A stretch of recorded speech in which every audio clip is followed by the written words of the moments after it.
Morgue stories, and this one's more on the creepy side.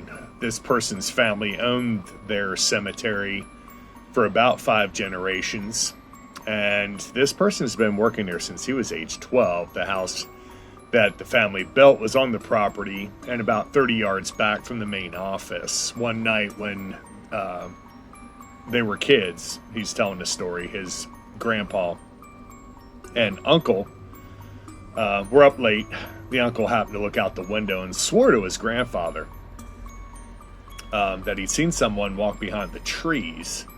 The lamppost illuminated the very first handful of plots and headstones on the other side of the road, but at that point, they were all undisturbed.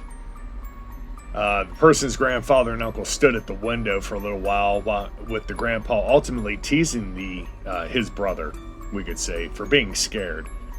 However, when they woke up the next morning, the police were there. In the hours between when they looked out the window and saw the burial plots undisturbed, this was about 4 a.m., and the time they noticed the commotion, that was about 7 a.m., 7 of the plots had been dug up. The headstones were stacked very deliberately, like a house of cards, and behind them, the caskets were atop one another, the first one laying flat, the next one straight up, the next one flat, the next one straight up, flat, straight up.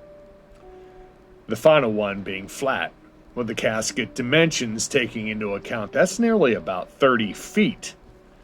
I'm sure, as you can imagine, with the machinery of the present day, that would take a little less time. But this was 1950, and this somehow was done in a span of 180 minutes, with no one that lived in the house able to hear it actually going on.